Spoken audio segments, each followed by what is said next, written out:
বাবলির রান্নাঘরে তোমাদের অনেক অনেক স্বাগত জানাই। আশা করি তোমরা অনেক ভালো আছো, সুস্থ আছো, আমিও ভালো আছি। তো আজকে আর একটা রেসিপি শেয়ার করবো আপনাদের সঙ্গে। ভিডিওটা শুরু থেকে শেষ অবধি দেখার অনুরোধ করছি। আজকে কাবলি ছোলা করব।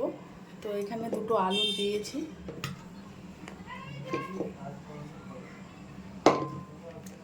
ছোলাটা ঢেলে নিচ্ছি।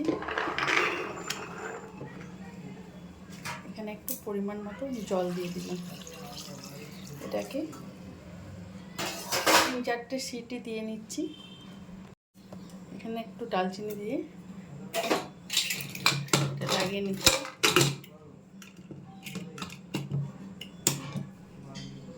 এটা বসিয়ে দিয়েছি, 3-4টে সিটি দিয়ে নিচ্ছি। সেদ্ধ করে নিয়েছি, একটা বলে ঢেলে নিয়েছি। এবার মশলাটা করে নেব। এখানে কাঁচা লঙ্কা নিয়েছি, এখানে আদা, কোয়া রসুন নেব, একটা টমেটো আর একটু পেঁয়াজ। এটাকে একটু পেস্ট বানিয়ে নিচ্ছি।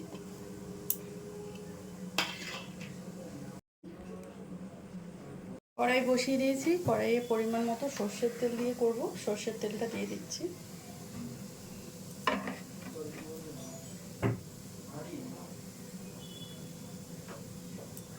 পেঁয়াজটা দিয়ে দিচ্ছি।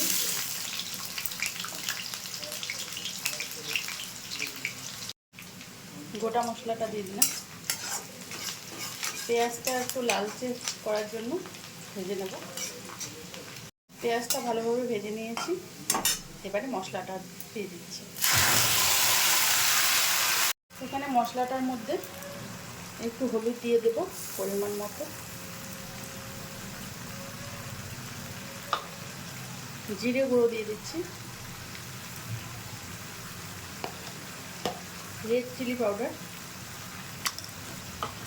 এটাকে ভালো করে কষিয়ে নেব।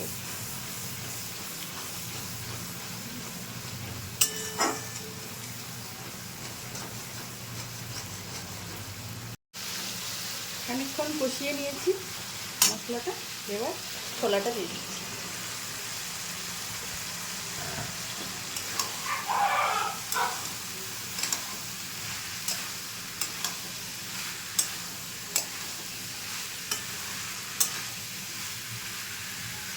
এখানে সেদ্ধ আলুটা দিয়ে দিচ্ছি।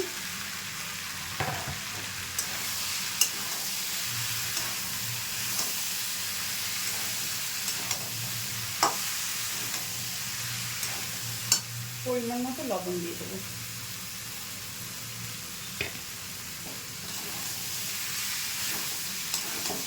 খানিকক্ষণ কষিয়ে নেব। সামান্য একটু জল দিয়েছি, একটু কষিয়ে নিচ্ছি। খানিকক্ষণ কষিয়ে নিয়েছি। এবার আমি যে সেদ্ধ করা জলটা ওটা রেখে দিয়েছি, সেই জলটা দিয়ে দিচ্ছি।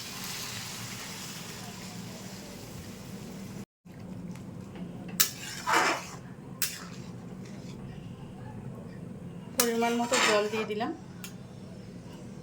একটু জাল করে নেব। ঝোলটা ফুটে গেছে, 5 মিনিট খানিক জাল করে নেব।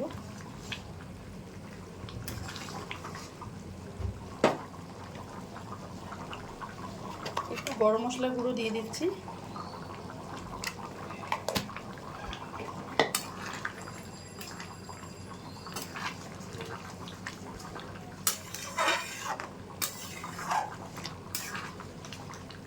কাবলি ছোলাটা একদম রেডি হয়ে গেছে। এবার একটু ধনেপাতা দিচ্ছি।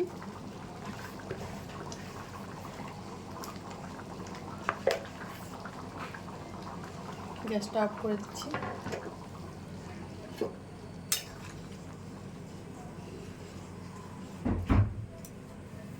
কাবলি ছোলাটা আমি নামিয়ে একটা বলে সার্ভ করে দিয়েছি। বন্ধুরা, আজকের রেসিপি কেমন লাগলো কমেন্টে জানাবেন। আর যদি রেসিপিগুলো ভালো লাগে লাইক শেয়ার করবেন এবং সাবস্ক্রাইব করবেন চ্যানেলটাকে। বেল আইকনটা বাজিয়ে দেবেন, যখনই আমি কোনো ভিডিও আপলোড করব আপনাদের কাছে সবার প্রথমে নোটিফিকেশনটা পৌঁছে যাবে। আর ফেসবুক পেজ থেকে যারা দেখছেন পেজটা ফলো করে দেওয়ার অনুরোধ করছি। ভালো থাকবেন, সুস্থ থাকবেন, ধন্যবাদ।